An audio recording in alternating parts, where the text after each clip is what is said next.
A gente começa lembrando sempre, né, Brás, que o principal motivo do nosso encontro, embora ele fique apenas subentendido, é muito mais o nosso encontro fraterno diário, né, fortalecendo os nossos laços, fortalecendo a nossa amizade, o nosso entendimento.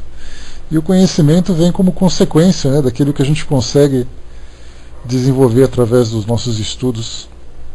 Então, né, é sempre um grande prazer aqui o nosso encontro diário.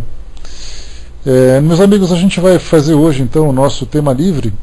Nós temos já algumas perguntas feitas, tá? Fiquem à vontade, coloquem as perguntas que vocês quiserem aí na nossa área de texto. Eu vou tentando responder à medida do possível, vou tentando comentar aquilo que for possível responder. Agora a gente responde, aquilo que demandaram a necessidade de pesquisa, a gente deixa para uma próxima oportunidade, né, para que essa pergunta fique bem respondida.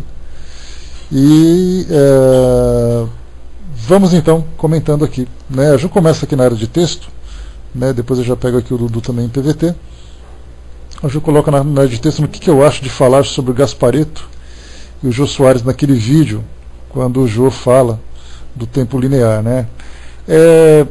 Esses tempos atrás eu estava comentando com a Ju, a gente estava assistindo a um vídeo de uma entrevista do Luiz Antônio Gasparetto, que ela foi realizada pelo Jô Soares, e isso em 1991, quando o Gasparetto realizou a primeira demonstração naquele programa de psicopictografia.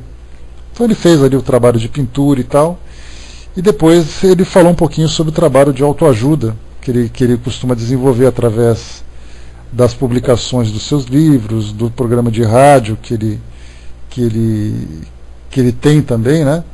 E aí então o Jô Soares fez um comentário interessante. Ele diz assim: é difícil acreditar na reencarnação, porque eu fico imaginando, se nós pegarmos, por exemplo, Mussolini, por que ele não poderia reencarnar no passado em vez de reencarnar no presente para sofrer tudo aquilo que ele fez sofrer, né? Então, no entendimento do Jô Soares naquele momento, ele dizia assim que o espírito, a partir do momento em que ele se desvincula do mundo material, do mundo terreno, ele poderia então ter ali, se desprender completamente do tempo, desse curso linear do nosso tempo, e ele poderia reencarnar no passado, no futuro. Poderiam vir espíritos do futuro de 5.000 anos, por exemplo, reencarnar agora, dizendo: eu reencarnei vindo do futuro, aquela coisa toda. Então, a dúvida que ele colocava era exatamente essa, né? Por que os espíritos, todas as vezes que vem um espírito reencarnando, ele sempre lembra assim: no passado eu fui tal coisa. Mas nunca vem alguém do futuro dizendo: no futuro eu fui tal coisa.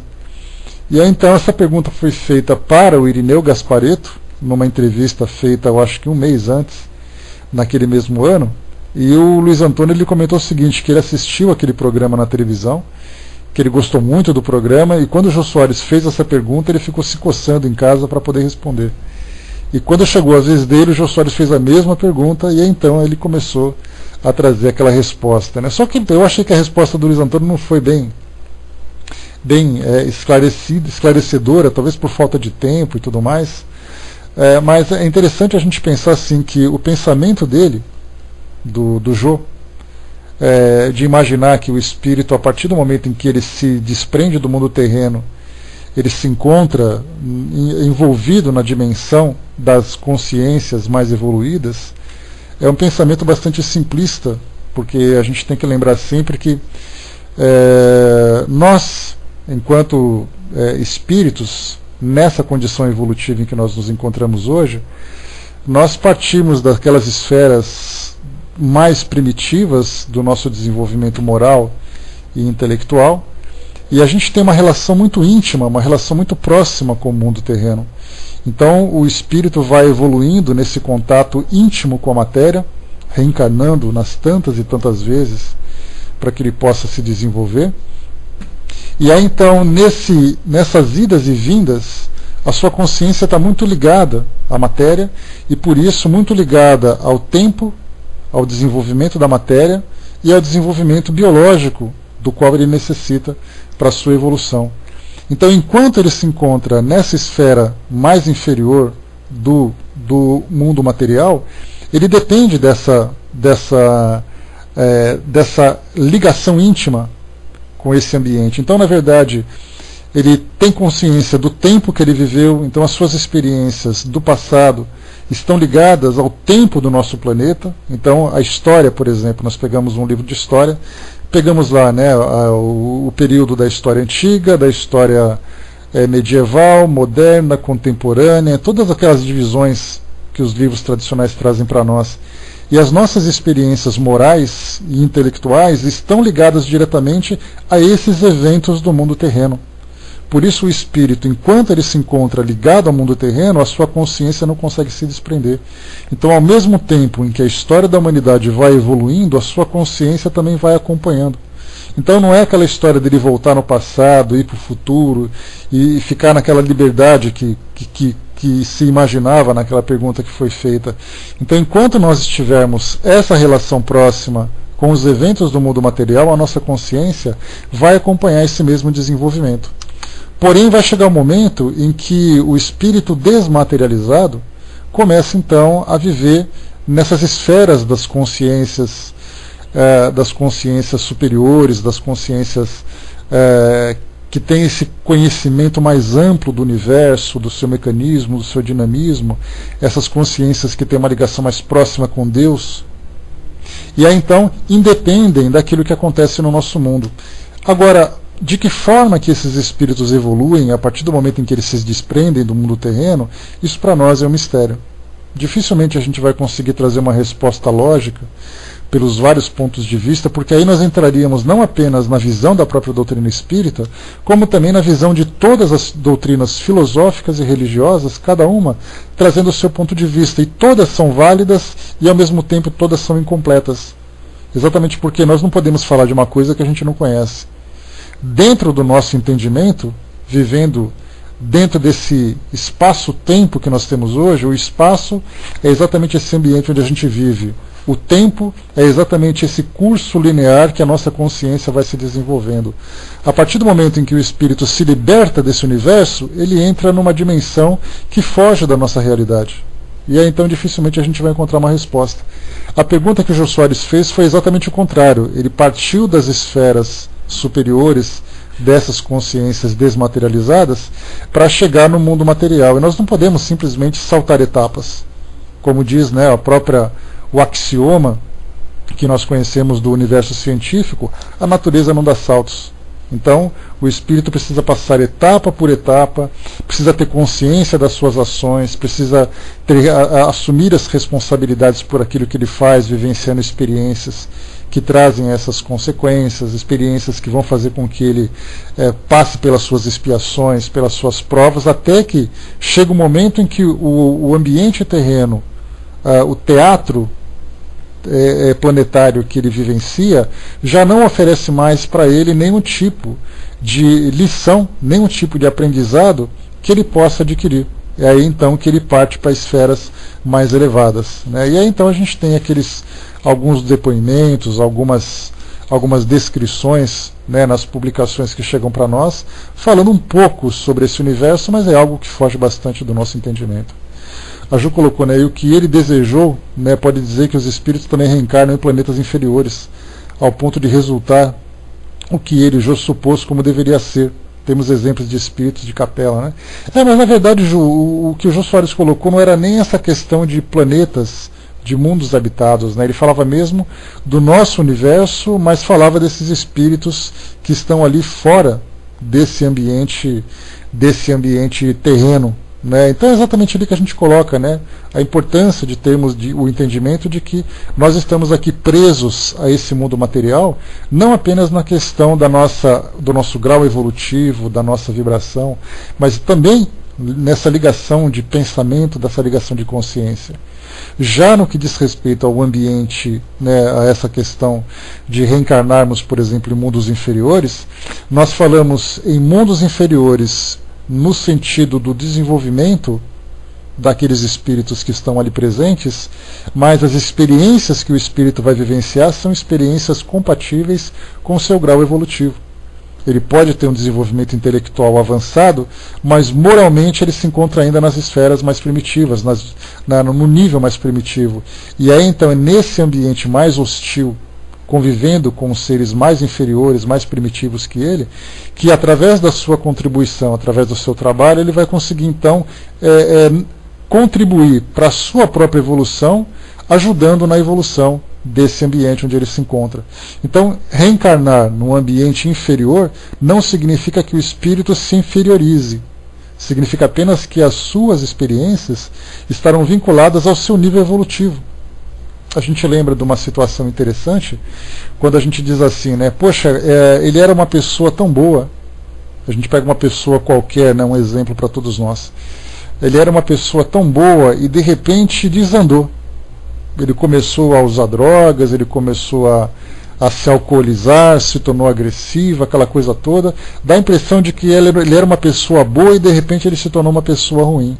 Na verdade, a sua natureza era sempre a mesma, mas ele conseguia, de certa forma, conter esses impulsos negativos, até que houvesse alguma situação que desencadeasse nele esse tipo de comportamento. Então, na verdade, a conquista que o indivíduo tem pelos valores que ele adquiriu é algo que ele não perde. Mas muitas vezes nós julgamos um indivíduo pelo pouco conhecimento que nós temos a respeito do seu caráter, da sua personalidade, e quando ele age da forma como realmente ele é, ele surpreende as pessoas. Na verdade, ele decepciona as pessoas. Eu não imaginava que ele fosse capaz de fazer isso. Não imaginava porque você criou expectativas a respeito dele. Porque você não conhecia a sua natureza íntima. Então, quando o espírito regressa ou é transferido para o mundo inferior, na verdade, ele vem para vivenciar experiências que estão ligadas, na verdade, ao seu grau evolutivo, tarefas compatíveis com as suas necessidades e tudo mais. Né? Então, aquilo que ele pensa que seria uma punição para o indivíduo, né, seria exatamente uma experiência para ele.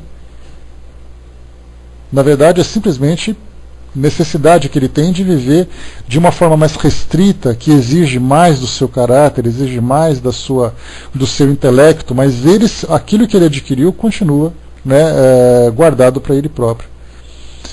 Deixa eu ver aqui, Zanoni colocou, bom dia, né, esses espíritos elevados ainda assim vêm nos ajudar a chegar lá, lembrando da mãe de André Luiz, né, e da mãe de Lísias também, né.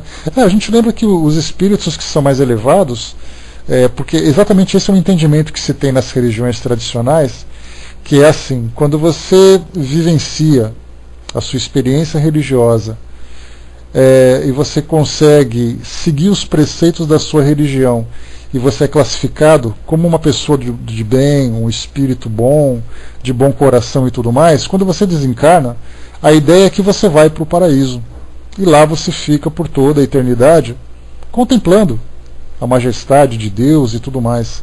E aí então você não tem mais preocupação nenhuma com aqueles que ficaram para trás. Quer dizer, você não se preocupa, você vai viver a sua glória, você vai viver a sua felicidade, e aqueles irmãos que estão sofrendo, esquece deles. Essa é uma visão bastante simplista e bastante egoísta. Porque na verdade os espíritos, quanto mais elevados eles são, mais tomados de amor eles são. E esse amor não é um amor particular dele com Deus, é um amor que ele recebe de Deus e ele divide com todos aqueles que são necessitados. Por isso a presença desses espíritos elevados entre nós, sempre nos ajudando com suas orientações, nos ajudando com as suas ações, sempre nos impulsionando para esse crescimento. Porque a partir do momento em que eu virar as costas para um espírito sofredor, acreditar que eu consegui conquistar a felicidade, e se ele não conseguiu, isso é um problema dele, isso mostra exatamente essa característica de um paraíso egoísta, de uma condição paradisíaca egoísta. E o amor ele é sublime, o amor ele é universal, e o amor não tem fronteiras. Deixa eu ver rapidamente o que vocês colocaram. Armando colocou, né, quantos Mussolini e Hitler encarnados, né, que são médicos, assistentes sociais, pessoas envolvidas com a miséria, estão trabalhando para a sua elevação.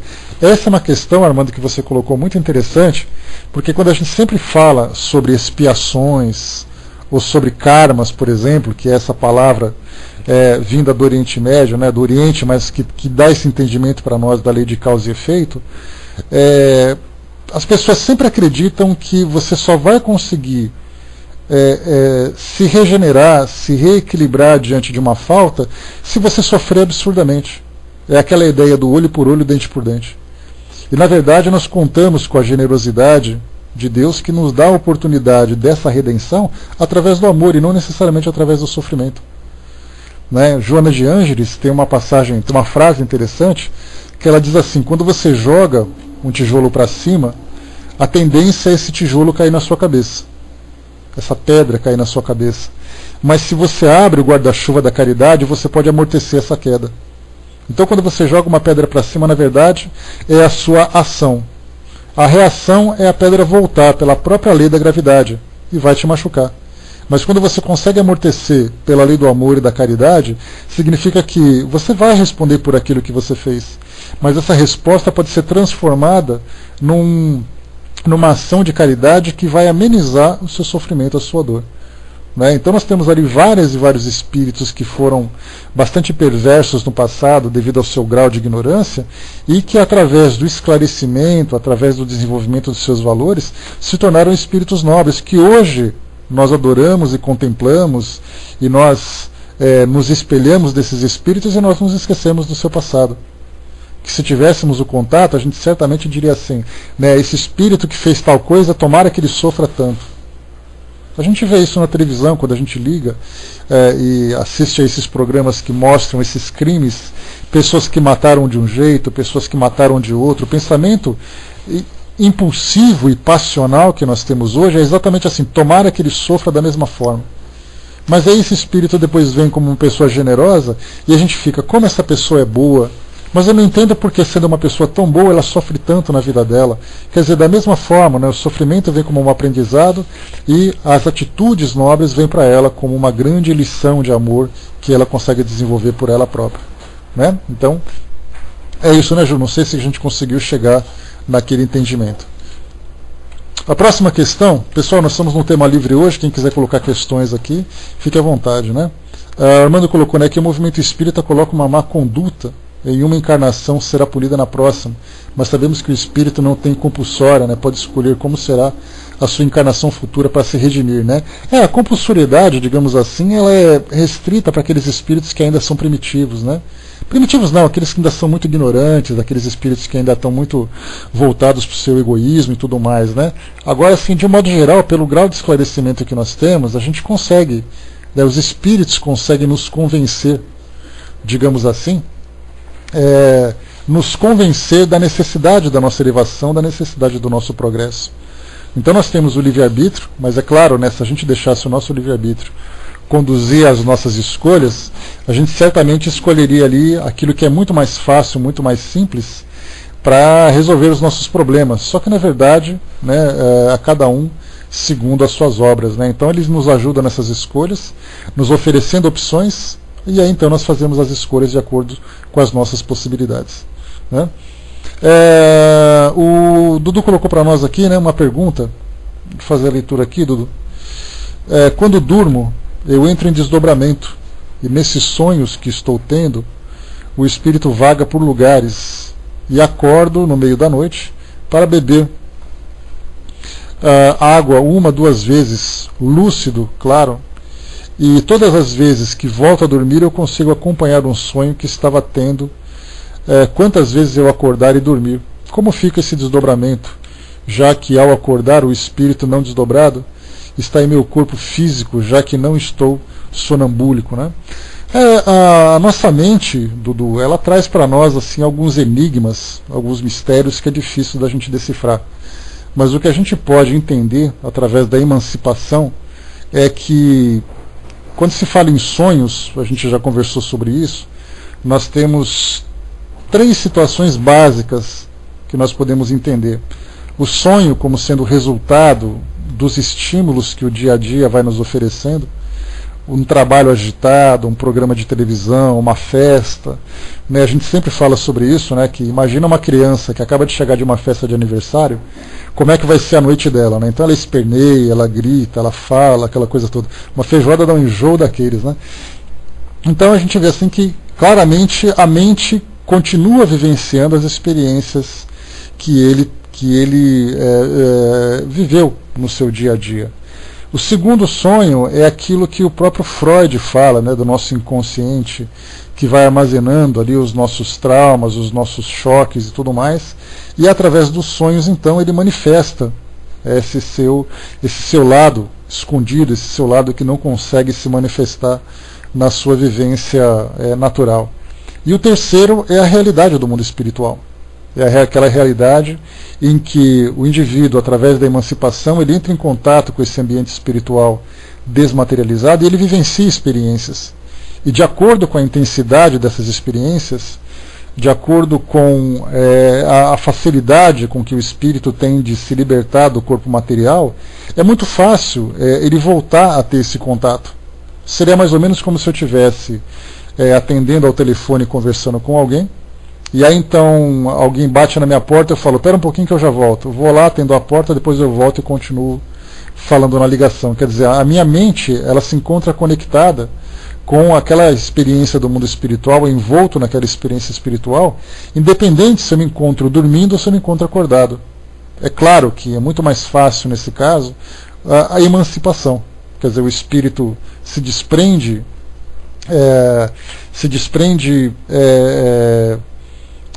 parcialmente do seu corpo material, entra em contato com esse ambiente, volta, mas assim, pelo fato de estar dormindo, pelo fato de você estar naquela condição de torpor, não significa necessariamente que você esteja completamente desperto. Você acorda meio zonzo, acorda assim meio desorientado, vai lá, toma sua água, volta, e quando você deita, você volta, na verdade, a entrar em contato com se sintonizar com essas experiências do mundo material. Então, na verdade, assim, essa teoria, né, que eu apresento para vocês, é naturalmente uma proposta, uma ideia daquilo que acontece, porque cada pessoa vivencia essa experiência de desdobramento da sua forma. Né? Muitas vezes é assim, quem já sonhou repetitivamente, já teve vários sonhos, sonhou várias vezes com a mesma coisa, como se estivesse repetindo aquela mesma experiência. Quantas vezes, num outro dia, dá a impressão de que a gente está continuando aquele filme que a gente experimentou num sonho anterior. Então, assim, a nossa consciência lida com essas informações que são armazenadas e com essa questão da emancipação de um modo muito particular, de um modo muito próprio. Né? Tem pessoas que acordam, por exemplo, de um pesadelo, acordam assustadas e tudo mais, vai ao banheiro lavar o rosto, vai lá dar uma aliviada, toma uma água, depois que ele deita, o que acontece? Ele volta a ter o pesadelo. E a gente percebe o quê? Né? Ou aquela informação, aquela imagem está muito sólida no seu inconsciente, ou no caso de uma experiência espiritual real, ele volta a entrar em sintonia com aqueles espíritos que estão ali presentes. Né? Então nós temos ali várias situações que podem explicar essa situação. Então, como eu falei para vocês, a nossa mente era um grande enigma no que diz respeito a lidar com as diversas camadas do nosso inconsciente e também, principalmente, a forma como ela lida com as experiências do mundo espiritual, principalmente de acordo com a sensibilidade que a pessoa tem, que no caso o médium tem, porque essa, sem dúvida nenhuma, é uma experiência mediúnica.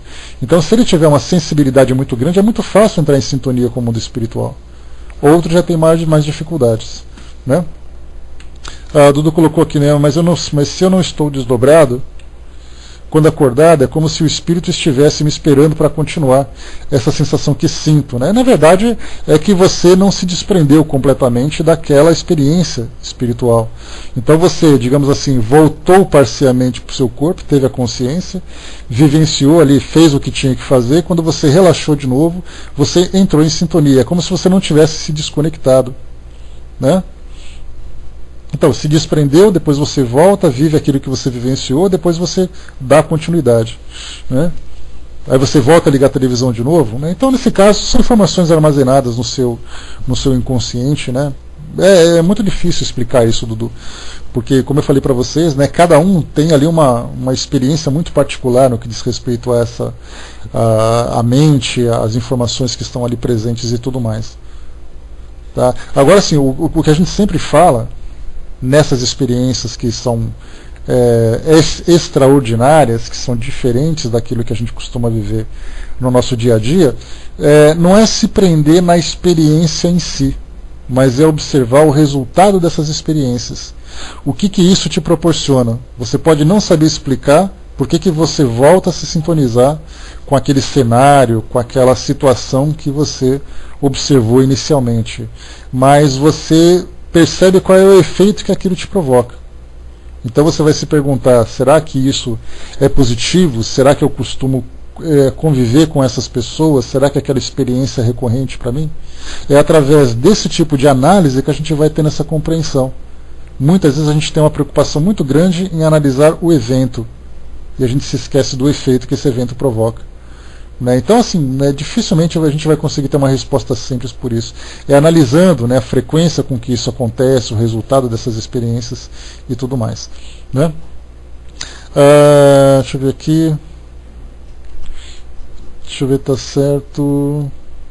É isso aí, porque é sempre assim, Dudu. É um conselho que a gente sempre dá. Quando a gente fala de pessoas que têm essa sensibilidade mediúnica, muitas vezes nem sempre bem desenvolvida, então quer dizer, você não tem domínio pleno da sua faculdade mediúnica, mas você sabe que ela está presente, ela sabe que alguma coisa acontece, te provoca em você, e as pessoas têm medo, elas acabam se esquecendo, elas não têm esse instinto de observação. Então é assim que a gente tem que chegar. Coloca um caderninho do lado, deixa sempre ali na escrivaninha, deixa sempre ali do lado. Aconteceu alguma coisa interessante, coloca, dia tal aconteceu tal coisa, eu tive essa impressão. Daqui uma semana você vai ler de novo aquilo, é como se muitas vezes você nem tivesse vivido aquilo. Porque você viveu a experiência de uma influência espiritual, de uma informação que você entrou em sintonia que não é sua, que foi aquilo que nós conversamos ontem. No caso da intuição, por exemplo, você é intuído a desenvolver determinada ideia, só que essa ideia não é sua. Consequentemente, se você não registrar aquilo no momento em que aconteceu, você vai gradualmente, essa ideia vai gradualmente se dispersando da sua mente. Então a gente tem que chegar e anotar tudo, e a partir de certo momento, começar a analisar o conjunto daquela experiência. Aí sim a gente vai chegar a alguma conclusão. Mas a princípio, se analisa de fato por que isso acontece, claramente é porque, se for uma experiência mediúnica, é porque você tem grande facilidade de se desprender. E nesse desprendimento, quer dizer, os espíritos que estão ali próximos te estimulam, facilitam esse desprendimento. Agora, se isso for apenas um sonho, é porque aquela informação está registrada de uma forma muito intensa no seu inconsciente, e cada vez que você se desliga da rotina do mundo material, isso volta a aflorar na sua consciência. Pois é, então quer dizer, com essa facilidade essas coisas, essa tendência a acontecer. Agora, interessante é que para muitos isso pode ser algo tranquilo, para outros isso pode ser algo infernal, um grande tormento. Porque cada vez, dependendo da forma como ele vive, dependendo do tipo de sintonia que ele estabelece com o mundo material, com o mundo espiritual, cada vez que ele se desprende, ele vai ter aquela companhia desagradável. E é a necessidade da grande vigilância, que ele tem não apenas durante os momentos de estudo, de trabalho, mas durante a sua vida de um modo geral. Porque é muito comum pessoas viverem as suas vidas com a maior tranquilidade, sem nenhuma preocupação, aí faz aquela prece antes de dormir, acreditando que a prece já é o suficiente para neutralizar todas as experiências intensas que ele vivenciou durante o dia. Então aquela passagem de Jesus que diz, vigiai e orai, é exatamente isso, A sua atitude deve ser uma atitude constante em prece, os seus pensamentos, as suas ações, as suas intenções, tudo isso deve ser sempre muito bem regrado, com cuidado, para que você saiba que no momento em que você se desprender, é ali que a coisa vai acontecer. Vai ser o resultado daquilo que você viveu no seu dia a dia. Aí eles colocou, mas é que tem a questão do merecimento também, um porquê de lembrar ou não. É exatamente aquilo que a gente fala, a experiência mediúnica, ela tem o objetivo educativo. Para algumas pessoas, essa liberdade espiritual e ter esse contato com o mundo sutil, porque para muitos de nós, que temos assim a nossa consciência muito mais presa, a rotina, o nosso cotidiano do mundo material, aqui já basta para nós. E as influências são muito pouco sentidas. Então os espíritos chegam para nós, por exemplo, tentam nos induzir, tentam nos influenciar, tentam nos prejudicar, e de certa forma nós estamos ali quase que blindados dessa influência, bastando apenas a nossa preocupação do dia a dia, que já é muita coisa, né? Que às vezes eu tenho que me preocupar com situações relacionadas com o meu cotidiano, com as pessoas que estão à minha volta e tudo mais. Aquele que é médium é aquele que mais sofre, porque como se não bastassem todas as preocupações do dia a dia e todas as preocupações com convivência, ele ainda sente a influência espiritual. Então, quando a gente percebe que a mediunidade não é um privilégio, mas a mediunidade é mais um motivo de preocupação que o médium tem.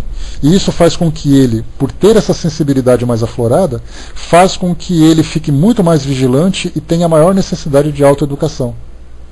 Porque se ele não se educar, ele vai sofrer muito mais, porque qualquer influência sutil já vai ser o suficiente para desequilibrá-lo. E aí então a vida dele vai ser aquele tormento contínuo que nunca vai acabar. Então por isso que a mediunidade ela é um corretivo, né? Ela é uma terapêutica muito grave, muito dolorosa, porque você vai ter que ficar o tempo todo sentindo essas impressões e tudo mais. Agora, por que alguns têm alguns tipos de mediunidade, outros têm outros tipos de mediunidade? Aí isso aí está no currículo pessoal de cada um. Como a gente lembra sempre, a mediunidade ela pode ser classificada de 3 formas para a gente ter assim, um entendimento didático dessa faculdade. Ela pode ser missionária, né? E naturalmente não precisa ser exclusivamente uma para cada pessoa. Muitas vezes você pode englobar os 3 tipos de mediunidade.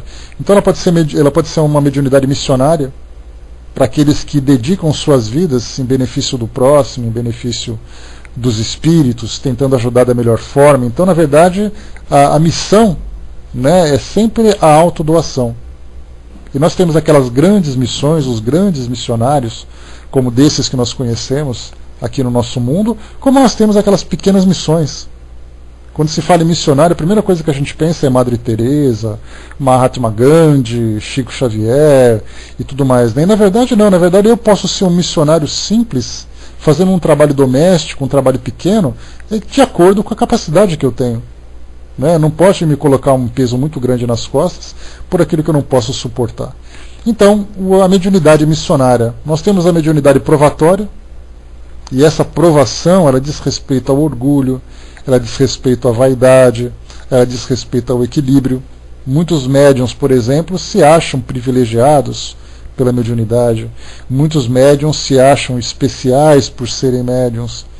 E na verdade ele vai ter que trabalhar a sua personalidade tendo o assédio do mundo espiritual, o assédio do mundo material, das pessoas encarnadas e desencarnadas, né, exigindo dele esse equilíbrio para lidar com essa sensibilidade.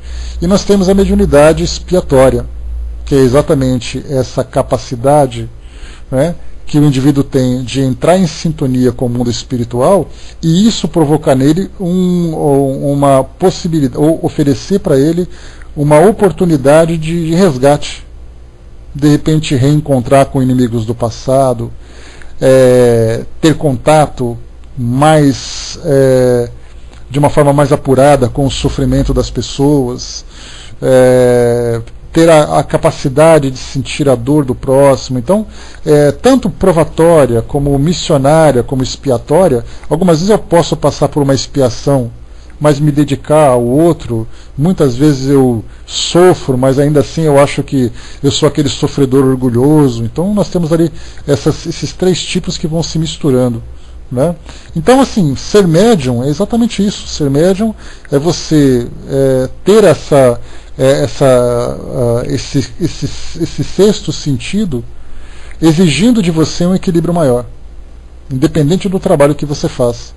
Eu posso não estar vinculado a nenhum grupo de trabalho, a nenhum centro espírita e tudo mais, mas nem por isso eu deixo de captar as informações, a mensagem que chega do mundo espiritual. Então eu tenho que manter exatamente mais regrado, porque qualquer influência negativa vai me afetar de um modo mais ostensivo.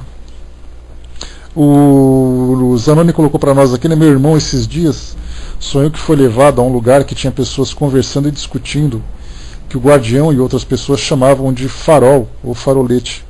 Para mim, sendo que quando eu estava trabalhando à noite, veio alguém e disse no meu ouvido, né, e disse para me preparar, pois posso ir aos 45 anos, né, até viajei um pouco, pois durante as orações peço ser um farol que reflita a luz aos enfermos e sofredores.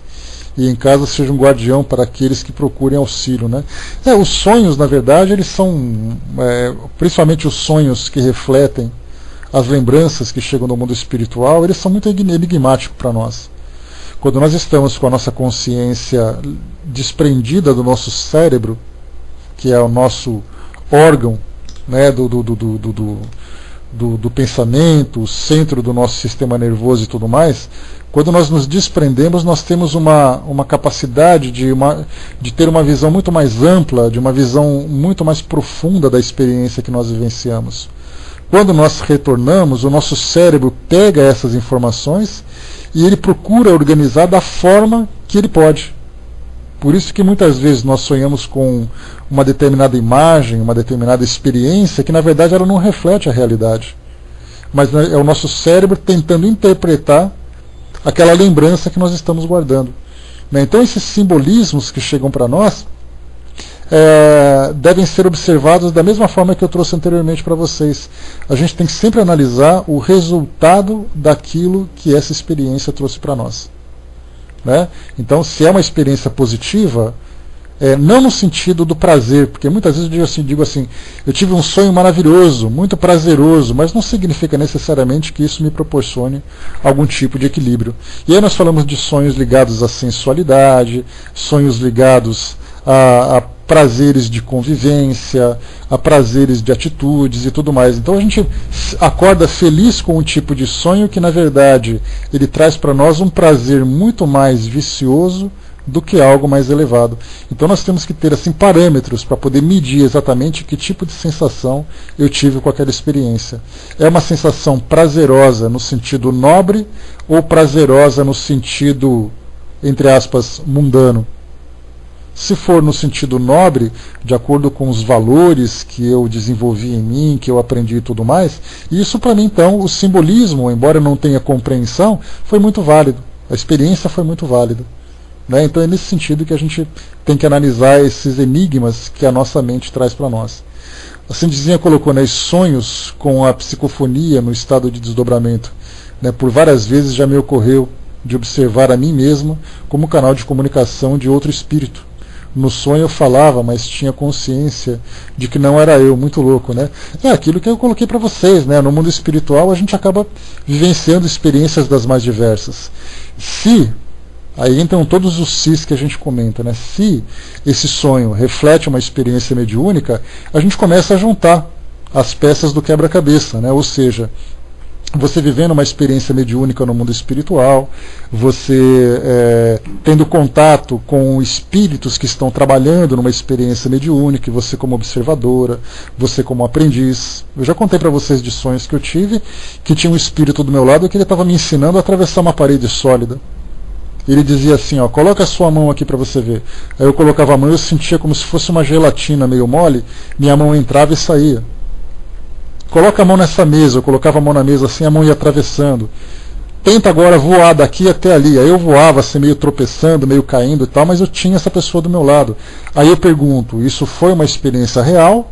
Ou foi alguma coisa que a minha mente criou pelo fato de eu estar lendo livros, de eu ter estudado, aquela coisa toda? Né? Então, isso é tudo subjetivo. Dificilmente a gente vai conseguir definir de uma forma muito clara esses sonhos que não vêm para nós como uma clara imagem de uma experiência mediúnica. Então, se não for uma experiência mediúnica, foi porque você estava lendo um livro, foi porque a gente estava falando demais do livro dos médiuns, e de repente você guardou aquela ideia da psicografia e você se viu psicografando. Se for uma experiência mediúnica, você pode se colocar como uma aprendiz, como uma trabalhadora. Mais uma vez é aquela ideia, a gente tem que guardar o resultado daquela experiência. Sendo um sonho, vai ser um sonho agradável. Sendo uma experiência real, vai ser uma experiência bastante construtiva. Né? Então é dessa forma que a gente vai avaliando essas situações. Né? O Reinaldo lembrou lá em cima, né, que mediunidade é uma ferramenta de trabalho. Né? Então, independente do que a gente faça, a proposta é sempre trabalhar, a proposta é sempre evoluir. Né? O que mais que vocês colocaram, meus amigos? Deixa eu ver aqui. Né? Deixa eu ver aqui, Catinha colocou, avaliar, isso é muito importante. Eu acho que nós temos que fazer uma autoavaliação constante de tudo o que diz respeito à nossa vida. A gente não precisa falar necessariamente de mediunidade, a gente não precisa falar de uma experiência religiosa. A gente tem que analisar as nossas escolhas, analisar as nossas tendências. Na questão 919 do Livro dos Espíritos, nós temos ali falando sobre, né, as leis morais. E aí então Kardec perguntou de que forma que nós podemos encontrar o autoconhecimento, né? Porque é através do autoconhecimento que a gente começa realmente a dosar as nossas atitudes. E aí então Santo Agostinho falou, né? Um sábio do passado já vos disse, né? Conhecer, qual é a frase mesmo de Santo Agostinho, pessoal, que me fugiu agora? Estou com conhecereis a verdade vos libertará, mas não é essa. Conhece-te a ti mesmo, obrigado, Ju. Então ele coloca, um sábio do passado já vos disse, né? Conhece-te a ti mesmo. E a frase lá no portal de Delfos, na Grécia, ele, de uma forma completa, ele coloca assim: conhece-te a ti mesmo e conhecerás todos os mistérios dos deuses e do universo. Aí Kardec perguntou, legal, Santo Agostinho, a gente tem que se autoconhecer, mas como a gente vai se autoconhecer? É aí que ele entra com a resposta 919A, quando ele fala para nós, olha, coloca a tua cabeça todos os dias no travesseiro, faz uma avaliação da sua vida, faz uma avaliação daquilo que você fez, daquilo que você sente. Através dessa busca do autoconhecimento, a gente vai começando a saber o que tem que ser trabalhado ou não. Porque do contrário, a gente vai trabalhando no impulso, quer dizer, a gente vai deixando a vida levar, e o resultado nem sempre é muito agradável. Porque se você deixar a vida te levar, você muitas vezes não sabe para onde ela te leva. Agora, se você tem controle sobre a sua própria vida, que você sabe aquilo que você quer, se você tem consciência e responsabilidade de tudo aquilo que você faz, é um passo significativo desse autodescobrimento e da sua própria autoeducação. Então, quer dizer, a gente faz uma avaliação da nossa própria vida, faz uma avaliação dos nossos relacionamentos, a avaliação do nosso desempenho profissional, a avaliação da nossa participação nas atividades religiosas, dependendo de quem tem ali pode ser, Negrão, até às 10h30 hoje, de quem vivencia essas religiões, para quem tem uma filosofia de vida voltada para esse desenvolvimento espiritual, avaliar de que forma que ele vem aplicando isso na sua vida. Se ele é médium, de que forma que a mediunidade é o que representa exatamente a mediunidade para ele. Então, quer dizer, sempre assim, fazendo uma avaliação constante de tudo. Tá certo que se a gente ficar fazendo uma avaliação constante da nossa vida, a gente deixa de viver, né? Porque tem uma frase interessante de John Lennon, que ele diz assim, né? A vida é o que acontece enquanto a gente faz planos. Se a gente ficar avaliando demais, a gente se esquece de viver.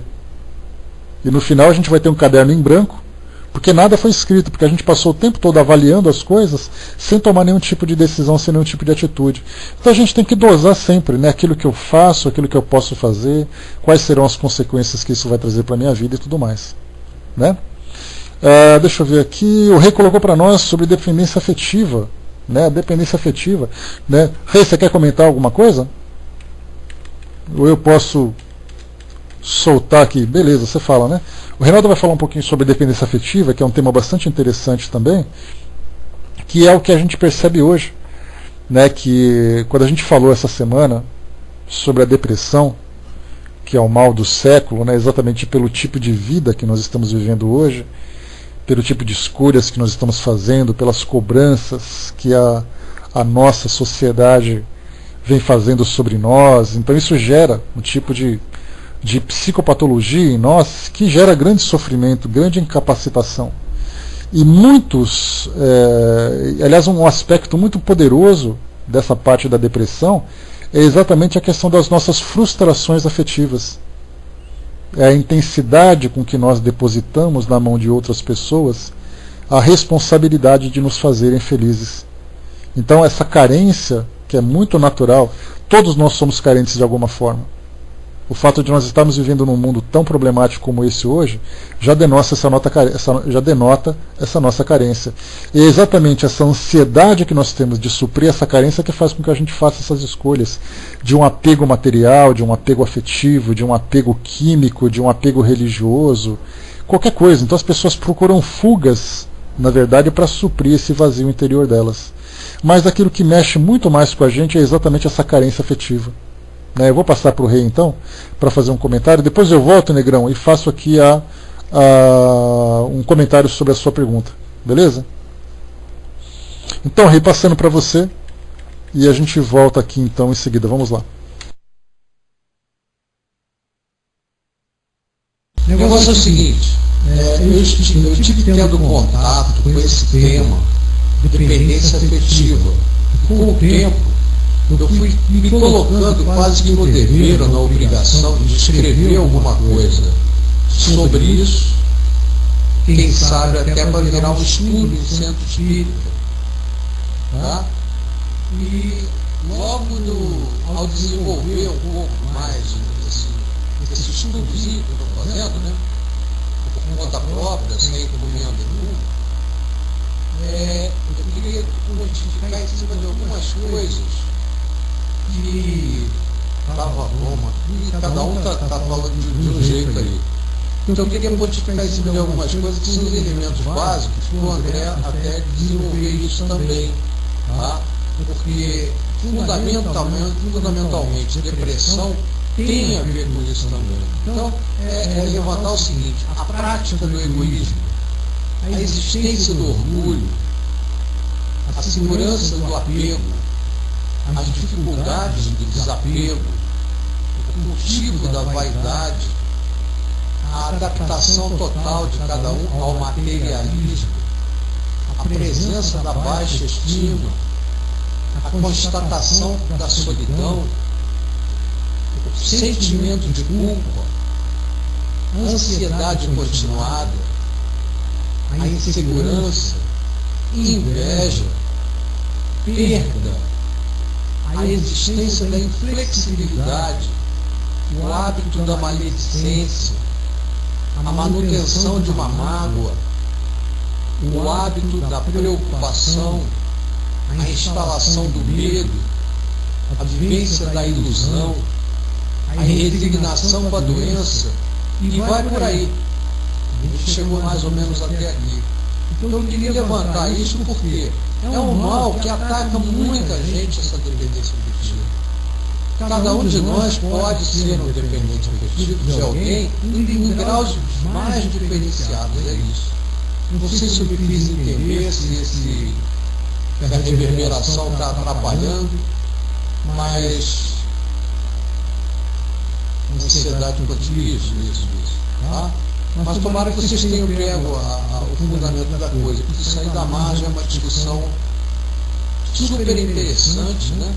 E que podemos abordar isso sobre os aspectos da ciência, da filosofia e da religião. Qualquer um dos três, dois ou os três juntos. Entendeu?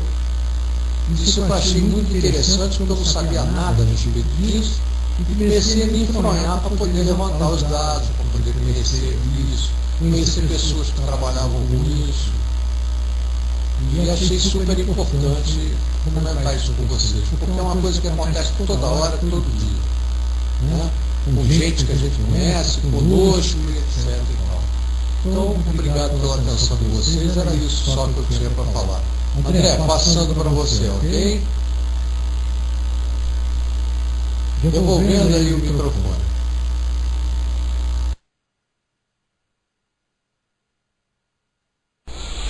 Valeu, Rei. Sem dúvida nenhuma, como a gente viu, tratar desse tema, ele envolve o relacionamento de todo mundo, porque quando a gente fala sobre essa questão de dependência afetiva, a gente lembra que ela envolve relacionamento entre duas pessoas que são diferentes, mas que querem compartilhar a vida, querem dividir as suas experiências. Ela pode dizer respeito a questões familiares. Nós temos ali pais, mães, filhos e irmãos, que como resultado prático dessa dependência afetiva, nós vemos, por exemplo, nos casos de desencarnação. Quando alguém perde um ente querido, por exemplo, e fica naquele desespero para tentar suprir aquele vazio, então a gente vê que quando se fala em dependência afetiva, esse é um trabalho, Rei, não apenas para uma palestra, esse seria um trabalho para um seminário, porque cada palestrante falaria de um aspecto diferente dessa questão da carência. E hoje a psicologia está muito presente, né, nos processos terapêuticos, trabalhando o sentimento das pessoas, trabalhando a questão da forma como elas lidam, né, com o afeto, a forma como elas se relacionam com a necessidade que elas têm de serem felizes. Porque, na verdade, todo mundo deseja ser feliz. Né? Olá, Capote, bom dia, pessoal que chegou. Todo mundo deseja ser feliz de alguma forma. Só que quando a gente fala em desejar a felicidade, a gente volta para aquilo que a gente já conversou outras vezes. A pergunta é, você sabe exatamente o que é ser feliz? O que é ser feliz para vocês? Coloca na área de texto, por gentileza. Sem palavras, sem frases copiadas de livros moralistas. Como vocês se sentiriam felizes hoje? O que falta na vida de vocês para serem felizes? Coloca na área de texto, por favor. Para a gente poder ter uma ideia. Não tenham constrangimento, não tenham vergonha. O que você se... sentimento de paz, andar sem dor. Tudo é válido. Cada um sabe exatamente qual é a sua necessidade. Coloca na área de texto, por favor. Vamos lá. Tá? Não ter aborrecimento, ter saúde. O que mais? Estar bem, eles colocou. Vamos lá, pessoal, participa com a gente aí. Ter paz, o Dudu colocou. O que significa ter paz exatamente, Dudu? Ter bons pensamentos, deixar de ser preguiçoso, olha só. Sem angústia ou saudade e saúde, estar equilibrado. Então a gente vai colocando, ser menos só. A Gilda colocou para ser feliz, estar de bem com a vida. O que é estar de bem com a vida? Ô Gilda, de que forma que você estaria de bem com a vida? Saúde, paz interior, ter paz, saúde e equilíbrio, consciência mais tranquila, felicidade, estar bem consigo mesmo, de bem com a vida. O que é de bem com a vida também, Catinha? Para muitos, de bem com a vida é você não ter dor, para outros, de bem com a vida é ter dinheiro. O que significa estar de bem com a vida? Fazer tai chi para André, arrumar uma folga, estar bem consigo mesmo, enfim, cada um colocando, então, a sua ideia do que é ser feliz exatamente. E nós percebemos que todos vocês colocaram não necessariamente felicidade, mas vocês buscaram uma forma de ter uma vida tranquila, uma vida confortável. Isso porque essa ideia de felicidade, ela ainda não é definitivamente compreensível para nós. Porque felicidade, na verdade, é um estado de espírito, mesmo que a gente não saiba o que isso significa. É aquele momento em que você olha para o mundo e você não tem motivo nenhum para reclamar de ninguém, porque ninguém te incomoda, ninguém te atrapalha. Quando você olha para as suas coisas, você está satisfeito com tudo que você tem, porque tudo que você tem, você precisa, você tem. Então, na verdade, é um estado de espírito. E o que vocês colocaram, na verdade, são necessidades. Quem quer ter saúde é porque está doente. Quem quer realizar uma atividade é porque não tem tempo. Quem está sentindo dor é porque está doente. Quem precisa disso é porque falta. Então, na verdade, nós estamos preenchendo lacunas na nossa vida para a gente tentar ter uma vida confortável. Por isso que a gente fala, ser feliz é algo que a gente não consegue ainda compreender. Mesmo que eu acredite ser feliz. Mas a gente pode ter uma ideia da seguinte forma: eu sou feliz com tudo que eu tenho. Se eu tirar tudo que você tem, você vai continuar sendo feliz? Obviamente que não. Então significa o quê? Que você não está cultivando a felicidade como um estado de espírito. A sua felicidade diz respeito àquilo que te envolve, é aquilo que está à tua volta. É a tua casa, é o teu trabalho, é o teu dinheiro, é a tua companhia. Se eu tirar um desses ingredientes, a sua felicidade cai por terra.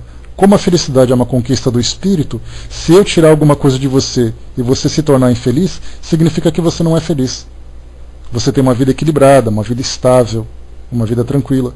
Então, como a gente vê, a felicidade, como Jesus disse no seu Evangelho, que a felicidade não é deste mundo, ele estava certo. Ele não estava querendo dizer porque as pessoas sofriam demais, porque isso, por aquilo. Ele estava sendo muito real, porque no nosso mundo hoje a gente vive com tantas preocupações e com tantas necessidades que a gente não consegue encontrar dentro de nós mesmos essa condição de espírito, essa condição de felicidade. Então a gente tem que trabalhar muito ainda a nossa consciência, trabalhar muito os nossos sentimentos, as nossas emoções, para encontrar esse estado de plenitude, de ser feliz por aquilo que eu sou, não por aquilo que eu tenho e nem por aqueles que estão ao meu lado. Eu vou ser feliz onde eu estiver, da forma como eu estiver. Se eu estiver morando numa mansão, eu vou estar muito bem comigo mesmo. Se eu estiver morando num casebre, eu vou estar me sentindo muito bem com aquilo que eu tenho. Então, na verdade, como a gente cria muitas expectativas aqui no nosso mundo, Porque eu ligo a televisão, eu sou bombardeado com um carro novo, aí eu olho aquele Poisé que eu tenho na garagem e falo assim, poxa vida, eu queria ter aquele carro novo. Aí eu sou casado com a Dona Maria e falo, Dona Maria, como eu te amo. Aí eu ligo a novela, vejo aquelas mulheres maravilhosas, aqueles homens maravilhosos, aí eu olho para Dona Maria e falo, Dona Maria, que casamento que eu fui escolher. E as mulheres escolhem seu João, né? Então a Dona Maria e seu João estão naquelas expectativas, né? Então por isso a gente começa a sempre ter necessidade, a gente nunca está satisfeito. A gente pode perceber nessa época em que há o acúmulo da loteria, por exemplo. Ao acúmulo da loteria da Mega Sena, o prêmio é de 15 milhões. Quando o prêmio estava com 2 milhões, quase ninguém jogava. Quando ele subiu para 15, todo mundo jogou. Quer dizer, 2 milhões não é o suficiente para as pessoas serem felizes, elas precisam de 15 milhões? Então a gente vê que nós sempre temos assim aquela ambição, é sempre bombardeado por aquele consumismo, é aquele materialismo, é aquela sensualidade, em que a gente nunca consegue ficar satisfeito. Na verdade a gente começa a construir, Wagner, porque a gente percebe que, na verdade, aquilo com o qual a gente se satisfaz não é exatamente a felicidade, a gente tem que buscar em outro lugar. Né? Tá bom, né, Negrão? Aí você acordou, que você estava sonhando, né? Todo mundo pensa assim, se eu ganhar na loteria, eu vou fazer caridade para todo mundo. Aí eu ganho na loteria e desapareço, fico um mês fora. Então, é essa a ideia que a gente tem que ter. A partir desse tema que o Reinaldo trouxe para nós, quando fala sobre dependência afetiva, esse é um dos grandes obstáculos que nos impedem de sermos felizes. Esse é um dos grandes obstáculos que acaba nos prejudicando de alguma forma. Né? A maioria das frustrações, pessoas, são por conta das outras que esperam delas o que elas não podem, não têm o que oferecer. Exatamente, Aru, mas é o que a gente tinha colocado anteriormente. A gente sempre cria expectativa assim, né? Você é o amor da minha vida. Agora, por que você é o amor da minha vida? Porque você satisfaz as minhas necessidades. Mas e se você também tiver alguma necessidade? Aí significa que você já não é mais bem o amor da minha vida. Então, na verdade, as pessoas, todas elas têm necessidade e elas ficam criando essa expectativa em cima do outro. Quer dizer, você é o amor da minha vida, você é uma pessoa especial, você é a pessoa perfeita para mim. E quando se fala nesse sentido, a coisa acaba voltando para o outro lado. Então, o que o Reinaldo colocou, a gente vai tentar futuramente desenvolver um trabalho que fale especificamente sobre essa questão da dependência afetiva, tentando abordar todos os seus aspectos. Né? Aquela questão do auto-amor, né? Você primeiro tem que amar a si mesmo. Quando você se ama de verdade, aí você é capaz de compartilhar o sentimento que você construiu dentro de si mesmo. Agora, quando você tem esse vazio afetivo dentro de você, você precisa de pessoas que tragam para você aquilo que você não tem ainda. Então essa questão do auto-amor é algo que a gente precisa aprender a desenvolver. Pessoal, vamos rapidinho para aproveitar esses últimos 10 minutos. O Negrão tinha colocado para nós aqui um outro tema. Deixa eu voltar aqui, Negrão, para resgatar o que você tinha colocado. Mas também não podemos viver em uma bolha. Não, a gente tem que viver resolvidos. Se eu amo a mim mesmo, se eu conheço as minhas necessidades, se eu sou capaz de satisfazer a mim mesmo nessa questão afetiva, eu posso conviver com qualquer pessoa que eu não vou sofrer por isso. Agora, se eu não consigo satisfazer a mim mesmo, se eu não consigo ser autossuficiente nessa questão afetiva, algo que é muito complicado para todos nós, porque a gente não tem capacidade de fazer isso ainda, que é por isso que a gente sofre, é aí que a gente então vai tentar sempre buscar fora de nós mesmos aquilo que falta. Né? Tem uma rápida, só para a gente fazer uma ilustração rápida. Em biologia nós encontramos assim alguns seres da natureza, né? Seres são seres microbióticos ou vegetais, que eles são classificados em termos da sua produção de alimento, que eles podem ser autótrofos, aqueles que produzem o próprio alimento, como é o caso da árvore, por exemplo, que através da fotossíntese ela produz o seu próprio açúcar, e temos aqueles que são os heterotróficos, são aqueles que necessitam de outra fonte de alimentação, como é o caso do homem, por exemplo. Muitas vezes, quando a gente fala do sentimento, é a mesma coisa. Ou você consegue satisfazer a si mesmo com o amor que você tem por você mesmo, ou você precisa buscar esse amor fora de você. É essa busca fora de nós que provoca esse sofrimento. Porque a gente sempre espera que o outro nos ofereça aquilo que nós precisamos. Como o outro também tem necessidades, mais dia ou menos dia ele vai acabar nos frustrando. Porque a gente vai falar assim, você precisa me amar. E ele vai dizer assim, mas eu não consigo te amar. E a gente vai dizer assim, como você me decepcionou? Na verdade não foi que decepciona, fomos nós que criamos expectativas em cima daquilo que o outro não pode oferecer. Né? Mas a gente vai sempre, né, desenvolvendo isso um pouquinho mais, esses temas. Então é um tema interessante da gente conversar, né, mereceria assim, né, pessoas com grande conhecimento da psicologia, pessoas que saibam lidar realmente com esses temas, porque ele mereceria, né, uma exploração muito profunda, né, e uma fala muito bem organizada, com bastante informação. Né? Vamos lá então, voltando rapidinho aqui para resgatar aquilo que o Negrão colocou. Lembrando que hoje é o nosso tema livre, e a gente está abordando aqui o que vocês estão colocando. O Negrão colocou aqui em cima, mesmo estudando aqui o Livro dos Espíritos, tenho dificuldade em diferenciar o que acontece com o espírito no sonambulismo, êxtase e dupla vista. Você pode falar a respeito? Vamos lá. Vamos começar pela dupla vista, que é o mais fácil. A dupla vista é uma condição, como a gente já colocou aqui, de uma capacidade que as pessoas têm de observar o mundo material, que é a sua primeira visão, é aquela visão mais equilibrada, é aquela visão, o sentido natural. A gente tem aqueles 5 sentidos, né? Então a gente tem ali o sentido da visão, que é aquele que nos permite, através dos nossos olhos, através da reflexão da luz, temos uma compreensão, né? Só estou tentando organizar minha área de texto aqui, pessoal, que ela está subindo. Tá? Prontinho. Então, de você ver o mundo material através dos seus olhos, né? A própria biofísica explica isso. A luz vem, bate num objeto, esse reflexo vem nos seus olhos, e aí então os seus nervos, né, ópticos acabam interpretando esses sinais e interpretando aquele objeto. Então você tem a vista normal, a vista natural. Só que aquele 6º sentido, porque os 5 sentidos nós já conversamos, né, o olfato, o tato, o paladar, a audição e a visão. Esse 6º sentido é uma percepção, é uma sensibilidade que alguns indivíduos têm de sentir o mundo espiritual, de perceber o mundo espiritual. Então você pode ver o mundo material e você pode ver o mundo espiritual no seu estado natural.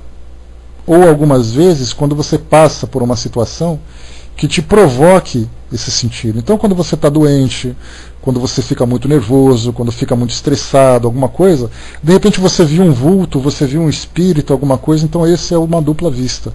Então tem aqueles que têm uma dupla vista natural, como é o caso, por exemplo, de Chico Xavier, de Valdo Franco, Ivone do Amaral Pereira, e muitos de vocês aqui na sala, que vocês estão assim no seu dia a dia, andando de carro, mexendo na coisa da casa, no trabalho, e de repente vê ali um espírito, alguma coisa passando do lado.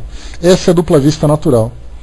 Essa dupla vista, ela pode, para algumas pessoas, ser estimulada num estado de transe, que é o caso, por exemplo, do sonambulismo. O sonambulismo ele pode ser estimulado nas pessoas de duas formas, que é o sonambulismo estimulado através do magnetismo, né? O Kardec ele fazia esse trabalho antes de ser espírita. Allan Kardec era um magnetizador, né? Então esse magnetizador ele pode, através do magnetismo animal, induzir numa pessoa esse estado de transe. Então, na verdade, eram aquelas pessoas que são os médiums sonambúlicos, que são provocados pelo magnetismo. Ou tem aqueles médiums naturais, aqueles sonâmbulos naturais, que a pessoa dá aquela relaxada e de repente ela começa a ver coisas que normalmente ela não veria. Não significa que, porque a ideia de sonâmbulo que a gente tem é aquilo que passa no desenho, né? Você está de pijama andando pela casa com os 2 braços levantados, aí você vai, abre a geladeira, depois você come alguma coisa, volta para a cama. Na verdade, esse é um estado sonambúlico. Né? Só que nesse estado sonambúlico, para muitas pessoas, há uma alteração da consciência. E essa pessoa começa então a ter uma percepção do mundo espiritual. Quando ela retorna ao seu estado natural, ela pode ou não se lembrar daquilo que aconteceu. Temos sonambúlicos, por exemplo, que dizem assim, olha, eu estou vendo do meu lado aqui um espírito, mas aí eu fiz o seguinte, eu sentei numa cadeira, dei aquela respirada, mentalizei assim, né, fiz aquela concentração profunda, e de repente eu abri os olhos assim, comecei a ver o mundo espiritual à minha volta. Aí eu comecei a conversar com espíritos, passei para as pessoas alguma coisa que aconteceu e tal. E de repente voltei ao meu estado de concentração, abri os olhos, não tinha mais nada do meu lado. Então nós percebemos o quê? Que esse estado sonambúlico que provoca, como se diz popularmente, um estado alterado de consciência, nós temos uma percepção diferente. Essa dupla vista acaba se manifestando, né, essa capacidade de dupla vista acaba se manifestando e a pessoa tem uma percepção do mundo espiritual. Então a gente tem a dupla vista que é natural, a dupla vista que vem num estado sonambúlico, que é esse provocado, e já no estado de êxtase, que foi aquele terceiro item que você colocou, o êxtase, como o próprio nome diz para nós, é você estar naquele estado de felicidade plena. Quando as pessoas usam droga, por que tem essa droga que chama êxtase? Porque quem toma fica assim doidão, fica naquela viagem, né? Pô, eu estou vendo coisas, está muito legal. Então o cara ele fica completamente desorientado. Só que esse estado de êxtase natural, normalmente ele é provocado por uma experiência religiosa, por uma experiência mística. Então nós vemos assim, no caso de alguns médiums estáticos, né, que entraram nesse estado de êxtase, um dos mais conhecidos, como nós estudamos, foi Santa Teresa d'Ávila, que ela, naquele momento em que ela entrava em prece, você imagina, né, os religiosos, por exemplo, né, padres, freiras, hoje, né, dentro das igrejas evangélicas, as pessoas fazendo meditação, entrando no estado de prece muito fervorosa, é uma condição que para as pessoas que têm uma facilidade de entrar nesse estado, acaba depois tendo ali visões do mundo espiritual, ou mesmo experimentando sentimentos que são muito intensos. Teresa d'Ávila, ela descrevia o seguinte, que ela via à sua volta um anjo que cravava o seu coração com uma lança, e ela dizia assim, a dor era muito intensa, mas a felicidade era muito maior. E eu me sentia em plena sintonia com Jesus. Era uma experiência religiosa dessa. Então, assim, tem pessoas que entram em estado de êxtase, ficam adormecidas, e quando elas voltam, né, depois de um período de, muitas vezes até de uma semana, ela volta, muitas vezes nem querendo voltar. Porque ela diz assim, eu estava num paraíso, eu estava no céu, eu sentia a presença de Deus, eu sentia a presença do anjo, eu não queria voltar. Então, no próprio Livro dos Espíritos, Kardec coloca que muitas pessoas, algumas pessoas, não muitas, né, que entram em estado de êxtase, correm o risco até de desencarnarem. Tamanho perigo que é esse tipo de experiência. Mas, de um modo geral, as pessoas voltam, né, e descrevem essas experiências. Então, qual a diferença dos três que a gente colocou então, Negrão? Já ouvi pessoas em estado de coma não quererem voltar. Esse já é o estado de quase morte. Já uma outra condição. O estado de quase morte é assim, ele sente uma felicidade por estar em contato, obrigado filhinha, por estar em contato com pessoas que provocam nele uma sensação de bem-estar muito grande, mas ela não se compara ao estado de êxtase. O estado de êxtase é algo que é sentir a felicidade mais plena, a felicidade mais absoluta estando encarnado. É uma experiência espiritual. No caso, transcende qualquer tipo de sensação e sentimento que nós compreendamos aqui. Mas Kardec coloca, como a gente estudou recentemente no Livro dos Médiuns, que muitas pessoas entram nesse estado de transe muito mais ligado ao fanatismo religioso, e ela diz que sentiu a presença de Deus. Então é algo muito subjetivo, que para nós que estamos de fora, quando vamos analisar uma pessoa que vivenciou esse estado de êxtase, a gente tem que ter muito cuidado. Não exaltar demais como isso fosse algo absolutamente fora do normal, e não desprezar porque isso pode ter sido uma experiência real. Então, dentro da Igreja Católica, nós temos muitos daqueles que foram canonizados, que viraram santos, que traziam para nós relatos de experiências místicas vindas através desse estado de concentração da prece, desse momento religioso, né? E no caso no caso que você colocou da experiência de quase morte, da conhecida EQM, muitas pessoas que estado de coma, anestesia por cirurgia, dizem, né, que sentiu, porque na verdade, pessoal, quando a gente fala do mundo espiritual, a gente sempre pensa no processo de morte. E tem uma passagem interessante, né? O Wagner perguntou se nesse estado pode provocar o desencarne. Kardec disse que em alguns casos sim. Está lá no Livro dos Espíritos, Wagner. Dá uma procuradinha lá na parte do êxtase, que você vai ver que tem um comentário dos Espíritos. Tá? Então, assim, tem uma frase popular que diz que todo mundo quer ir para o céu, mas ninguém quer morrer. Por que há essa frase? Porque a experiência de morte para nós, ela é sempre muito traumática. Ela é sempre muito dolorosa. A gente tem assim uma educação religiosa do passado que mostrava que a morte significa o preto, significa a vela, significa um cadáver, significa dor, significa perda, significa um caixão, uma sepultura. Então você fala de morte, para você ir para o céu, você tem que passar inicialmente por essa experiência. E aí você fala assim, Deus me livre. Quem vivencia o estado de quase morte numa cirurgia, ele não está necessariamente passando pela morte, mas ele vivencia o mundo espiritual com mais intensidade. Daí que muitas pessoas não querem voltar, porque na verdade a libertação do espírito do corpo físico é uma experiência maravilhosa, segundo os espíritos, desde que você tenha sua consciência tranquila, desde que você tenha seus valores bem desenvolvidos. Muitas pessoas que voltam da experiência de quase morte parece que vivenciam um pesadelo. Para outros, isso foi uma experiência muito agradável. Então, quer dizer, é você como se estivesse antecipando a sua vivência no mundo espiritual, estando ali rodeado por pessoas queridas, a sensação de não ter esse corpo pesado, esse corpo denso, pressionando o espírito, a dor que o corpo físico proporciona. Então você está liberto de tudo isso. Então os espíritos, na verdade, quando desencarnam, eles dizem assim, olha, depois que eu me libertei, eu senti uma sensação de leveza muito grande. E quando eu abri os olhos, porque o espírito abre os olhos, porque ele acredita ainda estar ligado ao corpo físico, eu vi a presença do meu pai, da minha mãe, do meu tio, e foi uma experiência maravilhosa. Na experiência de quase morte, a pessoa consegue vivenciar isso. Mas isso não é necessariamente um estado de êxtase. É apenas a experiência da libertação do corpo.